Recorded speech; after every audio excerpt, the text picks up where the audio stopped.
네, 안녕하십니까. 트레이더입니다. 어제 뉴진스가 소속되어 있는 어도 미니진 대표의 폭로전으로 오늘 하이브의 주가가 크게 타격을 입고 있습니다. 엔터주, 그 중에서도 하이브 주주님들이 많이 가지고 계실 텐데요. 그래서 이 하이브를 과연 손절을 해야 되나 말아야 되나 고민이 많으실 것 같아요. 그래서 현재까지의 팩트 중심으로 분석 영상 만들어 봤습니다. 저는 키움증권 상위 3% 트레이더, 투레이더고요. 영상 보시고 도움 되셨다면 구독과 좋아요 부탁드릴게요. 그러면 바로 영상 시작하도록 하겠습니다. 네, 그러면 이제 하이브가 어떤 회사인지부터 좀 빠르게 한번 알아보도록 하겠습니다. 이제 하이브 같은 경우에는 음원 제작이랑 이제 광고 제작 그리고 뭐 기획부터 유통까지 가능한 이제 엔터 업종 중에서는 가장 큰 그런 회사고요.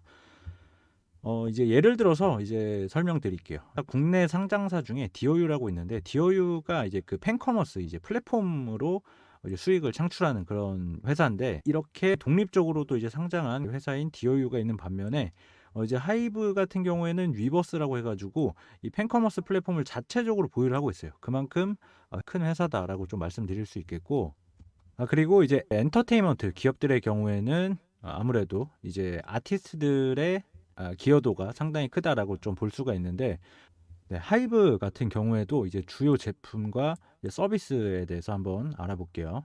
그래서 이제 엔터테인먼트 기업들의 경우에 이제 아티스트들의 매출 의존도가 대부분을 차지합니다. 그래서 하이브 같은 경우도 보시면 이제 음반, 음원 그리고 뭐 이제 공연, 뭐 광고 출연료, 매니지먼트, 뭐 기타 등등 있는데 대부분의 이 매출이 결국에는 아티스트들이 있어야 나오는 구조이기 때문에 이 아티스트들의 매출 의존도가 상당히 중요하다라고 좀 볼 수가 있습니다. 그래서 아티스트하고 지식재산권만 있으면 뭐 음반도 내고 공연도 하고 광고도 찍고 뭐 관련 상품도 만들어서 판매를 할 수 있는 게 엔터 산업의 구조다라고 좀 볼 수가 있습니다.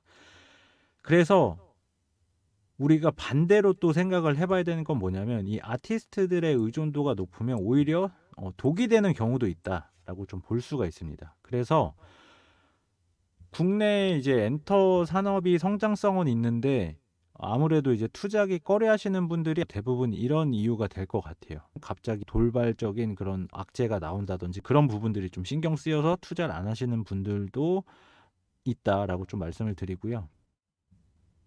상장사는 아니지만 최근에 이제 더기버스 이제 피프티 피프티와 같은 사건이 있었죠. 그래서 뭐 최근에 뉴스로도 많이 이제 비교를 하는데 이번에 하이브하고 이제 더기버스의 이제 문제는 좀 본질적으로 다르다고 좀 볼 수가 있습니다. 그래서 첫 번째로 이제 아티스트의 이미지 이제 손상 여부인데 이제 하이브 같은 경우에는 이제 경영권 문제로 이제 사건이 발생한 것이지 뭐 멤버들이 문제를 일으키거나 그런 건 아니에요. 그런데 뭐 더기버스 같은 경우에는 멤버들이 나와서 이제 뭐 다른 회사로 간다 뭐 약간 이런 식으로 어 뉴스에 노출이 됐는데 그래서 이제 멤버들이 주체가 되어 가지고 문제가 됐던 상황이기 때문에 본질적으로 출발선상이 다르다라고 좀 볼 수가 있겠고요. 그리고 이제 두 번째로는 이제 더기버스 같은 경우에는 이 피프티피프티라는 걸그룹을 만들 때 투자를 상당히 많이 했어요. 그래서 회사에서 거의 사실 올인한 그런 상황이었는데 다행히 또 이제 미국에 가서 성공을 했죠. 빌보드 순위에도 들고 이제 성공을 해서 투자한 거에 대해서 이제 투자금을 이제 회수를 해야 되는 그런 시점이었는데 이제 문제가 돼가지고 투자금도 회수를 못하고 회사가 어려워진 그런 상황이었죠. 그런데 하이브 같은 경우에는 이제 레이블이 상당히 다양합니다. 그래서 대표적으로 이제 빅히트 뮤직에 이제 방탄소년단 BTS가 있죠. 그리고 뭐 소스 뮤직에 이제 르세라핌도 있고 뭐 그 외에도 이제 투모로우 바이 투게더 뭐 세븐틴 아주 다양하다는 거예요. 그래서 더기버스 같은 경우에는 아무래도 이제 피프티 피프티가 회사 내에서 아주 중요한 그런 아티스트였다고 생각을 한다면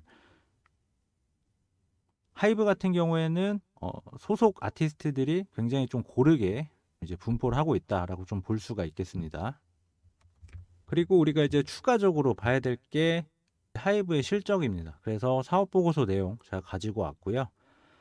그래서 이제 매년 이제 매출액과 이제 영업이익이 계속해서 이제 꾸준히 상승하는 그런 흐름을 우리가 확인할 수 있었습니다. 그래서 실적은 현재 매년 성장 중에 있다라고 볼 수가 있고요.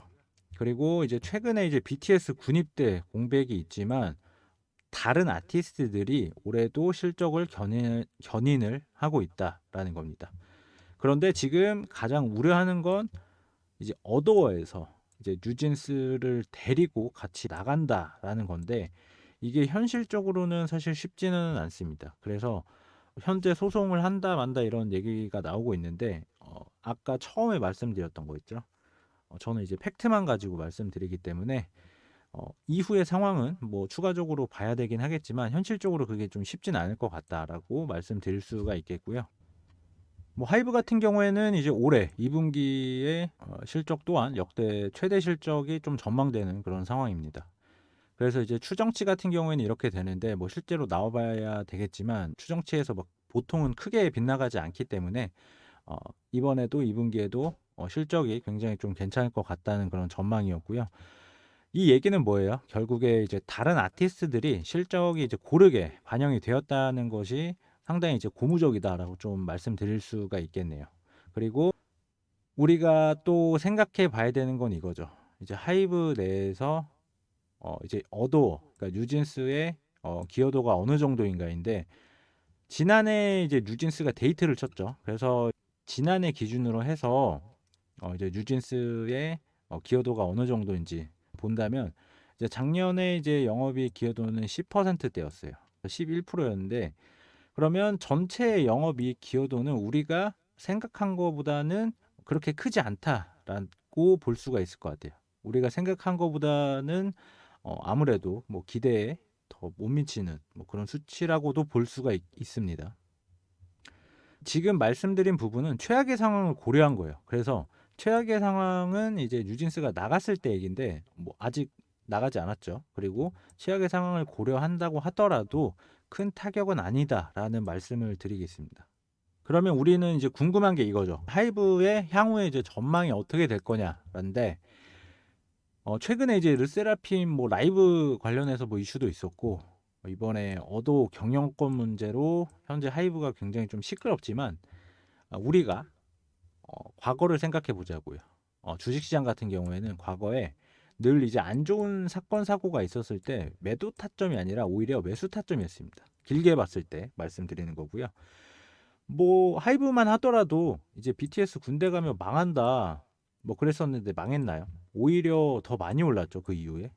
그래서 다른 아티스트들이 이제 올라오면서 전체적으로 뭐 실적은 더 좋아졌다라고 좀 볼 수가 있겠습니다. 그리고 이제 주식 시장에서 이제 테마하고 업황 사이클은 계속 돈다 이 말씀을 드리고 싶어요. 왜 이 말씀을 드리냐면 현재 지금 2024년 4월 26일 기준 현재 기준으로는 아무래도 이제 AI 뭐 반도체라든지 AI 관련된 그런 산업들이 전체적으로 시장을 끌고 가고 있는 그런 상황입니다. 그런데 그럼 현재 시장에서 소외된 뭐 엔터주도 지금 현재 소외되었죠. 그런데 이 엔터 산업 같은 경우에 그러면 계속해서 시장에서 소외를 받냐? 그건 아니거든요. 결국에 시장에서 이 흐름 자체는 계속 돈다는 겁니다. 그런데 우리가 한번 생각해 봐야 될 건 뭐냐면 이 엔터 섹터 내에서 이제 BTS의 영향력을 생각을 해 봐야 된다는 거예요. BTS의 영향력은 뭐 말할 필요가 없죠. 아이콘이 그 자체이기 때문에 뭐 BTS는 아주 뭐 대단한 그런 그룹인데 이 개별적인 의미를 떠나서 이 업황 자체에 활력을 줄 수 있다는 거예요.